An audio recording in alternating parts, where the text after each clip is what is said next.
안녕하세요. 최종원입니다. 9월 4일 정부가 사회적 거리두기 기간 연장을 발표했습니다. 분명히 효과 있는 조치이긴 한데 왠지 믿음이 안 간다 라는 거. 왜냐? 시작 전에 하단에 있는 구독과 다운 버튼 눌러주시고 왜 그런지 그리고 관련주의 반응은 어떨지 같이 한번 보도록 합시다. 그럼 시작합니다. 난리가 났습니다.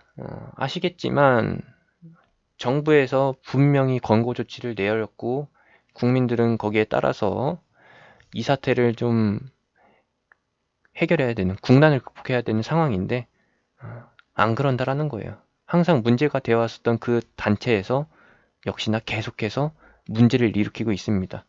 흔히 말하는 사이비죠. 왜냐, 원래 종교단체는 비영리 단체로서 세금 혜택까지, 제세 혜택까지도 주는데 어느 단체 같은 경우에는 그것을 악용해가지고 돈벌이를 한다라는 것이죠. 일명 사이비라고 불리는.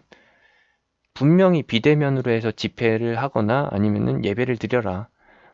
비대면으로 하는 거에 대해서는 간섭을 안 하겠다라고 하는데 비대면으로 안 하고 불법적으로 해서 하고 있기 때문에 사회적 거리두기가 2.5단계까지 격상이 되고 공무원들이 나서서 만류함에도 불구하고 단속함에도 불구하고 계속 하고 있으니까 문제가 된다라는 것이죠.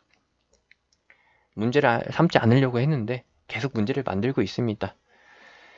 문제죠, 문제. 그러면서 또 하나 나온 게 정부 쪽에서는 분명히 권고사항으로 사람들이 모이는 장소에 가지 말라. 혹은 모이는 장소에 대해서 행정명령을 내려가지고 영업을 하지 못하게 만들었습니다. 대표적으로 뭐 카페나 음식점, 그것을 예시로 들 수 있는데 카공족이라고 불리는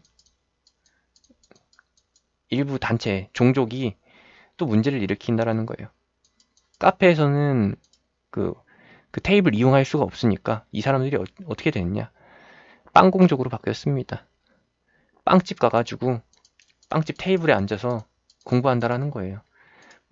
차마 좀 거시기 해가지고 제가 사진은 안 보여드리는데 아마 다 보셨을 겁니다. 이러고 있으니 사람들 접촉이 계속 유지되고 있으니 이게 확 줄어들겠냐고요. 계속 유지가 되는 것이죠. 현재 조치사항으로는 학교 같은 경우에는 원격 수업을 계속 유지한다라는 것이고 그리고 2단계도 20일까지 유지한다라는 거. 이거 역시도 13일까지 해서 2.5단계 유지 끝나는 게 아니라 더 연장될 수 있습니다. 2단계도 10월로 넘어갈 가능성이 굉장히 높다라고 보고요. 왜냐?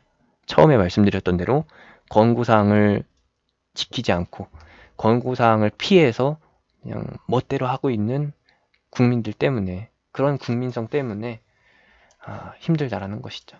이러한 관점에서 봤을 때에는 분명히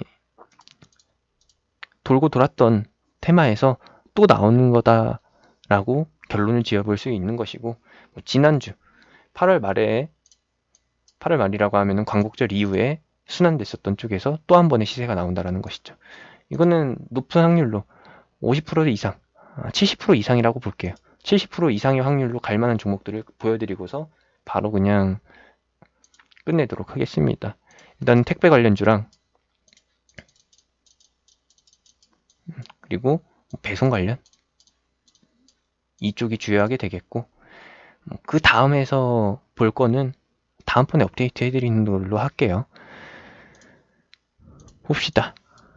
종합물류 쪽에서는 이제 CJ 대한통운은 변동폭이, 등락폭이 여러분들의 그런 욕심의 그릇을 채워줄 만한 종목이 아니니까 언급 안 하고 갈게요. 한솔로지스틱스, 태웅로직스, 현대글로비스. 현대글로비스는 좀 그렇죠. 현대글로비스는 애초에 유통이긴 유통인데 택배를 유통하는 게 아니라 완성차를 유통하는 기업이니까 빼놓고 보고 그러면은 볼게 이제 태웅로직스 내지는 한익스프레스 이런 것들 한익스프레스, 한솔로직스 이런 것들이 대표적으로 볼 수 있는 종목 되겠고요. 3종 세트죠. 한솔로직스, 한익스프레스, 태웅로직스 이렇게 보는 거고 포장재를 만드는 쪽 박스 관련주죠. 재지 관련주.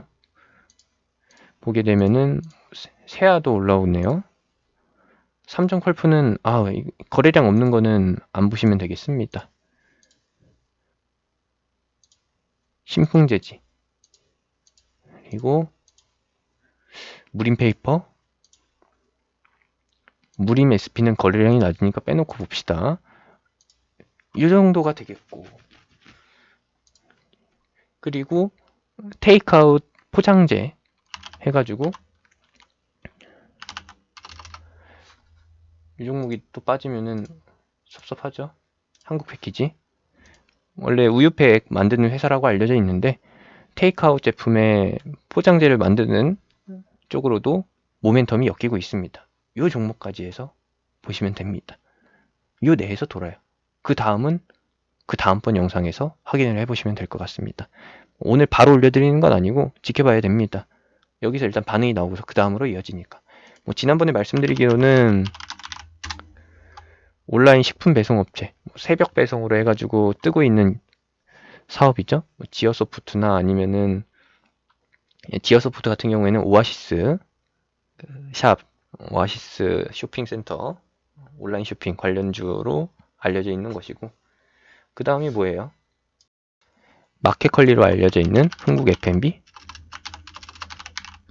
근데 처음에 흥국 F&B를 설명해 드렸듯이 흥국 F&B는 마켓컬리를 통해서 어마어마한 부를 챙기는 기업이 아니라는 것이죠. 실적으로 연결되는 게 아니라 그냥 단순히 귀에 걸면 귀걸이, 코에 걸면 코걸이 관점으로 해가지고 이슈를 만들어내서 시세를 만들어내는 종목이기 때문에, 이건 엿장수 만들어 가는 종목이기 때문에 요거는 살짝 애매하다라는 거. 그래서 요거 지어소프트랑 요 두 종목 같은 경우에는, 오픈마켓 관련주 같은 경우에는 좀 지켜보자. 카페24 같은 경우는 이런 온라인 마켓 수혜주, 시스템 솔루션 제공업체이기 때문에 실적으로 연결되는 부분이긴 한데 이번에는 좀 반응이 없을 것 같아서 요건 언급 안 하고 넘어가도록 하겠습니다.